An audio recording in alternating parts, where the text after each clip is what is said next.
सुनो भाई, मस्ताना जी हर एक बात प्रैक्टिकल करके बताते थे। वहाँ गंगानगर में एक बाग किराए पर लिया, तो चिट्ठियाँ लिख दी भाई फलाने दिन इस बाग को लुटाया जाएगा।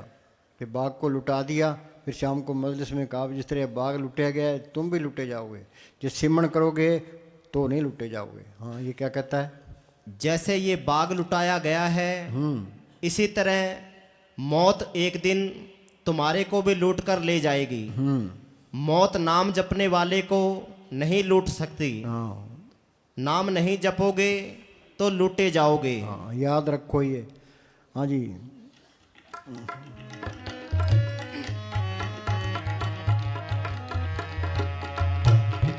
जन्म जन्म का बिछड़िया मिलिया, साध कृपा ते सूखा हरिया।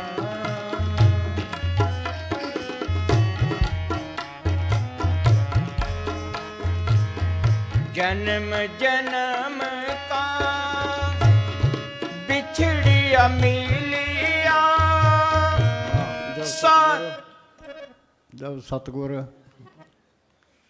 जब सतगुर देश रूप में होता है उस समय सतगुरु को किसी भी तरीके से, जैसे गाना गाकर, नाच कर, भजन सिमरन करके, बाहर की सेवा करके, हर तरीके से खुश किया जा सकता है।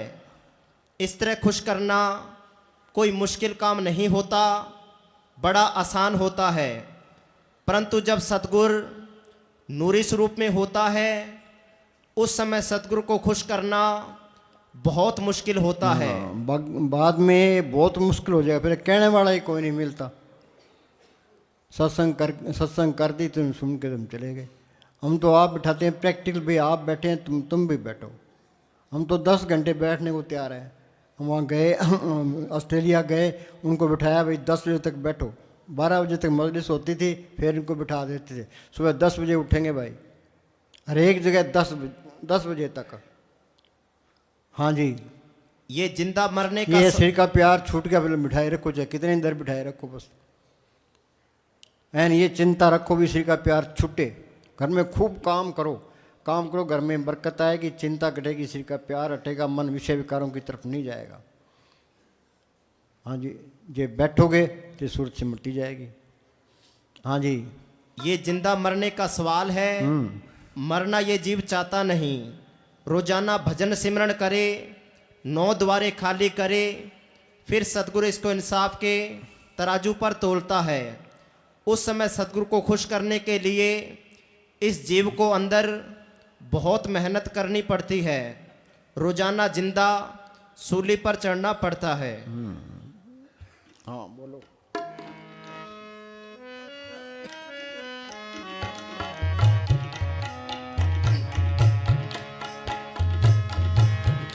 जन्म जन्म।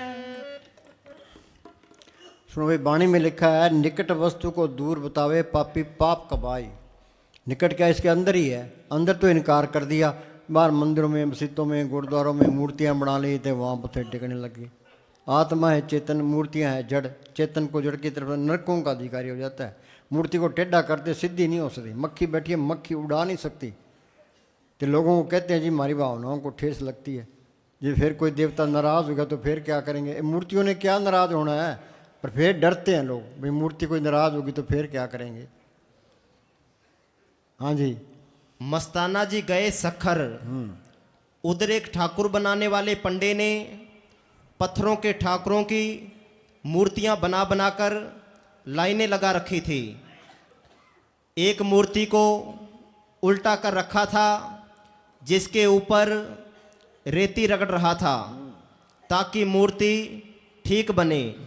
मस्ताना जी ने कहा कि ये क्या कर रहा है, क्यों रेती मारता है, क्या इसको दर्द नहीं होता? पंडा कहने लगा साईं जी इसको कौन सा दर्द होता है, इसमें क्या जान है, ये तो बेजान पत्थर है।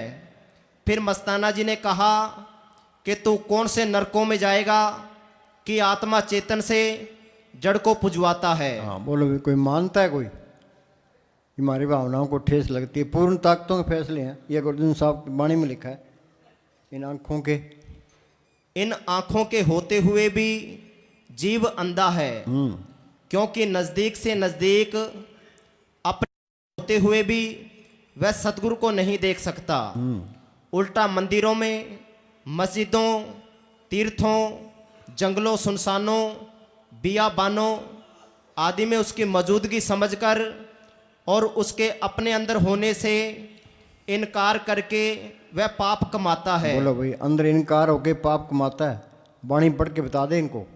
पेखत चाकत कहियत अंधा, सुनियत सुनिए नाही, निकट वस्तु को जाने दूरे, पापी पाप कमाई। निकट वस्तु को जाने दूरे, पापी पाप कमाई। कोई मानता है इसको कोई? हाँ जी। जो पत्थर पूजेगा वो पत्थर बनेगा। जहाँ आशा तहाँ वासा। तो पत्थर पूजना आसान है, मंदिर में जाना आसान है, अंदर बैठ के सिमरन का जड़ चेतनी गांठना, जिंदा मरना है। जब तक ये जिंदा नहीं मरता मालिक मिलता ही नहीं है। ये हमारा साउंड से लिखा है भी तुम सिमरन पर बैठो, फिर वो ऊपर जाती है, जाने दो, कोई नुकसान नहीं होगा। प्राण तो शरीर में रहते हैं, रूह ऊपर चली जाती है। डरने की कोई बात नहीं है। राती मार के बैठो, सिमरन करो, जो ऊपर जा रही है जाने दो, ठीक है।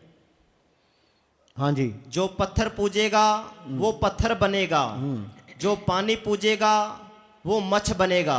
जहाँ आशा तहाँ वासा। हाँ जी। जो पीपल पूजेगा वो दरखत बनेगा, जो अंदर वाले जिंदा राम को पूजेगा वो राम बनेगा।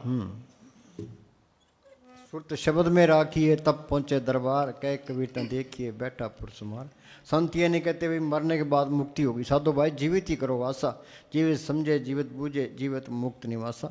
जो कोई कहे मोए मुकत, ये झूठा दे विश्वासा। एक लड़ाई झगड़े में नहीं पड़ना। कई केस चलते हैं जिन्हें के वो सिमरन नहीं कर सकता, केस आगे खड़ा है, सिमरन क्या करेगा? कोई बात जो मुकानी है तो दीनता करके मुका लो, चाहे घाटा ही पड़ जाए, कोई बात नहीं है। एक सांस की कीमत तक लोग इतना कितना घाटा हो रहा है।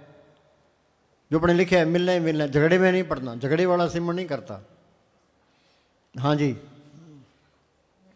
हाँ बोल।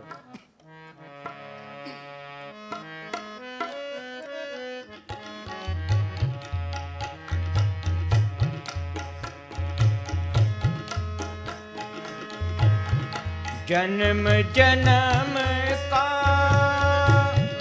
बिछड़िया मिलिया, साध कृपा ते सुका हरिया, सुमत पाए। सुनो भाई,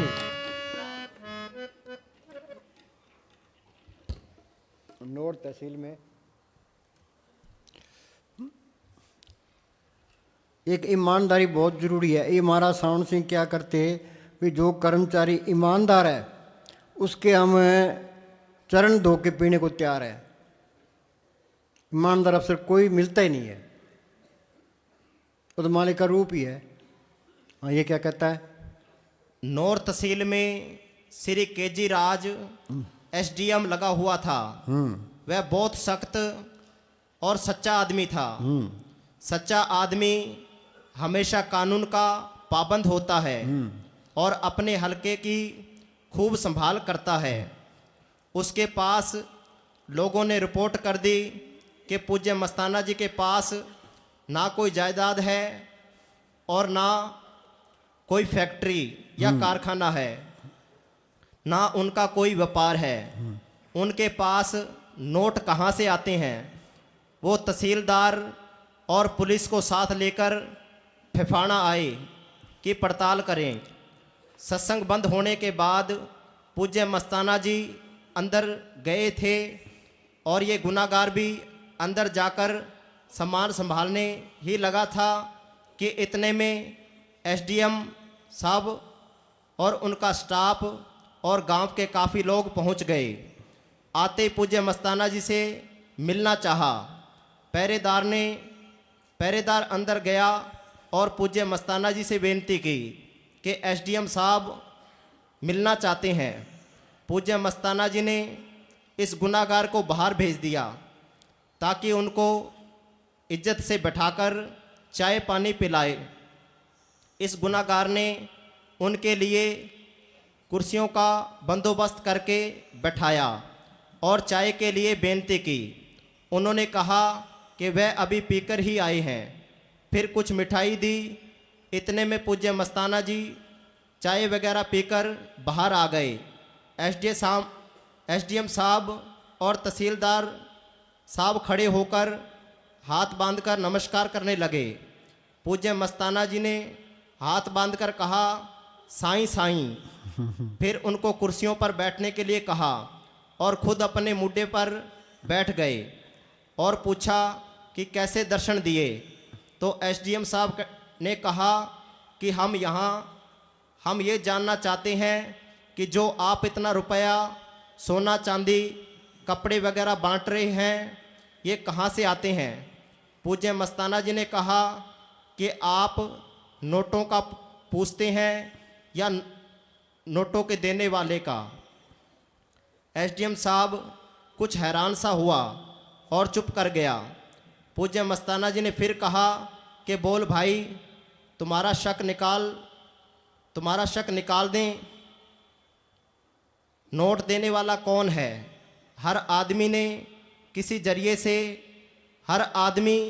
न किसी जरिए से काम करता है। वह जरिया अंदर है। तुम 9 दरों की जेल में पड़े हो, इसमें से निकल नहीं सकते। मस्ताना गरीब का जरिया आंखों के ऊपर है। आंखों के ऊपर हाथ का इशारा करते हुए फरमाया कि यहाँ आ, अंदरूनी आंख खोल जो बंद पड़ी है। अंधा सुजाके को नहीं पकड़ सकता। हमने आपको पकड़ा है। आप ये बताइए कि किस जुन्नी से आए हो और किस जुन्नी में जाओगे।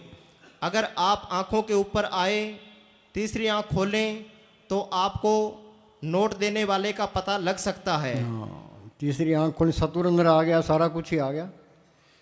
सतगुर दाता सबना बत का पूरे भाग मिलाने। वो आपे ही रूप धारता रहता है। वो असली जादूगर तो वही है, बेमोहताज ताकत है वो। उसके आगे सब फेल है। हाँ जी।